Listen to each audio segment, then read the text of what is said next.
Les cas colons attendent le réapprovisionnement. Développons les provisions selon cette formule, où A représente l'oxygène et B la nourriture. Bienvenue futurs cadets de l'espace. Aujourd'hui, on va décoder ensemble le langage secret nécessaire pour piloter les vaisseaux interstellaires. Ce langage repose sur deux manœuvres fondamentales, le développement et la factorisation. Ça peut sembler complexe comme ça, mais vous allez voir, c'est la clé pour que tout fonctionne correctement là-haut, dans les étoiles. Aujourd'hui, on embarque pour une véritable odyssée à travers les étoiles des mathématiques. Notre mission, si vous l'acceptez, percer le secret du langage qui nous permettra de naviguer dans cet univers incroyable, le calcul littéral. Et oui, à partir de maintenant, vous êtes un cadet de l'espace. La mission démarre tout de suite. Alors, attachez bien vos ceintures, on décolle. Notre destination ? Une galaxie lointaine, un peu mystérieuse, la galaxie algébrique. C'est un endroit fascinant où les nombres et les lettres, ils dansent ensemble pour décrire les lois de l'univers. Opérateur, attention, briefing de la mission Genèse activée. Votre succès et celui de toute l'opération dépend de votre maîtrise d'un langage bien particulier, l'algèbre. C'est le code qui va nous permettre de naviguer, de construire et de survivre dans l'inconnu. Préparez-vous. Voilà notre premier grand défi. Comment est-ce qu'on donne des instructions claires à l'ordinateur de bord quand des variables aussi critiques que la distance, la quantité d'énergie ou les ressources qu'on va trouver peuvent changer à n'importe quel moment? On ne peut évidemment pas utiliser de chiffres fixes, ce serait du suicide.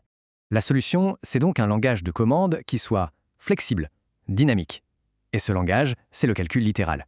Ici, les lettres remplacent les chiffres qu'on ne connaît pas encore. Et c'est ce langage que vous allez apprendre à parler couramment.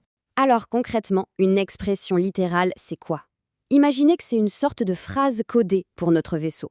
On y met des lettres, comme X ou Y, qui représentent des choses qui peuvent changer, des inconnus. Par exemple, X pourrait être notre vitesse actuelle et Y, la quantité de carburant restant.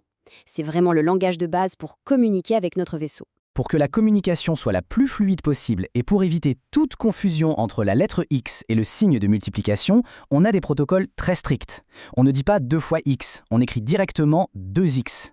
C'est plus clair, plus rapide et ça évite des erreurs critiques. Et retenez bien, le chiffre précède toujours la variable, c'est la syntaxe du système.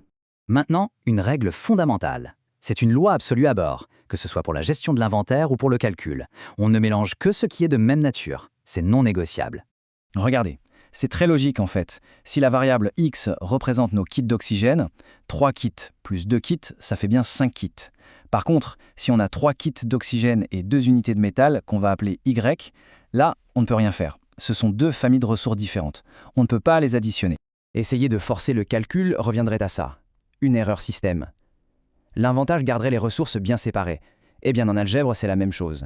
L'expression 3x plus 2y ne peut pas être simplifiée. C'est sa forme finale. Point. Donc, pour résumer, la règle d'or des additions est simple. Un nombre avec un autre nombre, on peut calculer. Une lettre avec la même lettre, on peut calculer. Mais si les lettres sont différentes ou si une lettre se retrouve toute seule avec un nombre, alors là, on ne touche à rien, on laisse comme ça. Mission accomplie. Ok, cadet, premier test au simulateur de vol. Comment on simplifie cette expression ? Je vous laisse un instant, mettez sur pause si besoin. Alors, verdict ? On repère les familles, les fameux conteneurs. On a la famille des A et la famille des B. On regroupe ce qui va ensemble. D'un côté, on a 2A plus 1A. Attention, 1A tout seul, c'est comme 1A. Donc 2A plus 1A, ça nous fait 3A. Et le 3B, il est tout seul dans son coin, donc on ne peut pas y toucher. Le résultat final est 3A plus 3B. Bravo, pilotage impeccable.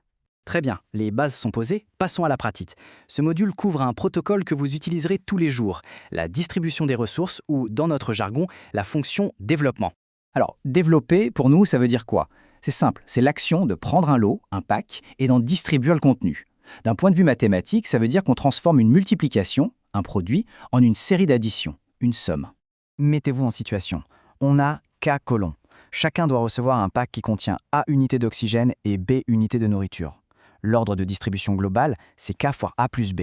Pour l'exécuter, le système va distribuer K fois les unités d'oxygène, soit Ka, et K fois les unités de nourriture, soit Kb. La commande distribuée devient Ka plus Kb. C'est ça le développement. Parfait, on sait distribuer. Il est temps d'apprendre l'opération inverse, la collecte.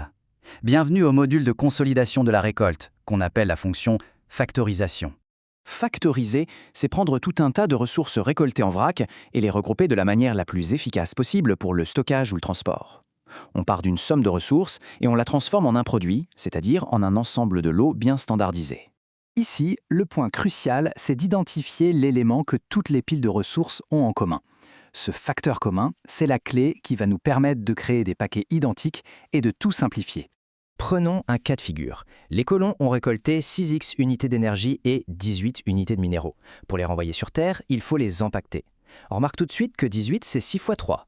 Le facteur commun, notre clé de rangement, c'est donc 6. On peut alors créer 6 conteneurs parfaitement identiques. Chacun contiendra x unités d'énergie et 3 unités de minéraux. L'instruction devient 6x plus 3. Plus simple, plus efficace, mission accomplie. Prenons un exemple un peu plus terre-à-terre pour que ce soit bien clair. Zineb a besoin d'engrenages pour une machine. Elle achète X petites roues et 4 grandes roues. Et chaque roue, peu importe sa taille, coûte exactement 5 dirhams. Et là, c'est parfait pour illustrer nos deux manœuvres. On a deux façons de calculer le prix total. La première, on additionne toutes les roues, x plus 4, et on multiplie le tout par le prix, 5. Ça donne 5x plus 4. C'est la forme factorisée, bien compacte. Deuxième méthode, on calcule le prix des petites roues, 5x, et on ajoute le prix des grandes, 20. Ça nous donne 5x plus 20, la forme développée. Deux chemins différents, mais un seul et même résultat. Ok, vous êtes prêts? On passe maintenant en mode pilotage avancé. Il existe des techniques secrètes, des sortes de sauts hyperspatiaux qui permettent de faire des calculs à la vitesse de la lumière. Ce sont les fameuses identités remarquables, des raccourcis surpuissants que tous les pilotes d'élite connaissent. Voici les coordonnées des 3 routes hyperspatiales. Elles sont à connaître par cœur. Avec elles, plus besoin de faire de longs calculs pour développer ou factoriser certaines expressions. C'est presque instantané. C'est ça, le secret pour devenir un as du pilotage. Voici les 3 commandes de l'hyperpropulsion. Le carré d'une somme, le carré d'une différence et le produit d'une somme par une différence. Ces 3 formules, il faut les connaître par cœur. C'est le sésame qui débloque les calculs les plus avancés.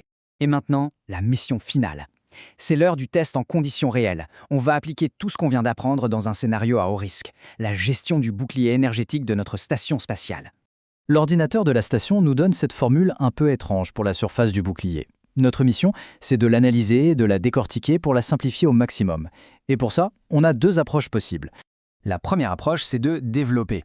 Dans la formule, on repère tout de suite x plus 7 au carré. Ça, c'est une de nos formules secrètes, le carré d'une somme. On l'applique et ça nous donne x au carré plus 14x plus 49. Après, on n'oublie pas le moins 49 qui traînait à la fin, et là, magie, les 49 s'annulent. La surface du bouclier est en fait S égale x au carré plus 14x. C'est quand même beaucoup plus simple, non? Deuxième approche, encore plus puissante, la factorisation. On regarde le 49 et on se dit, mais attends, 49 c'est 7 carrés. Du coup, notre expression ressemble à s'y méprendre à a carré moins b carré, une autre de nos identités remarquables.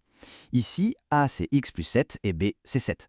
On applique la formule, on simplifie un peu les calculs et on tombe sur s égale x facteur de x plus 14.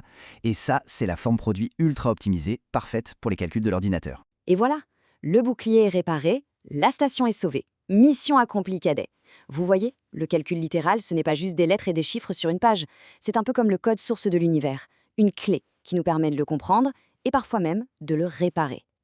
La galaxie algébrique est vaste, pleine de mystères. Alors la seule question qui reste, c'est quelle sera votre prochaine destination ?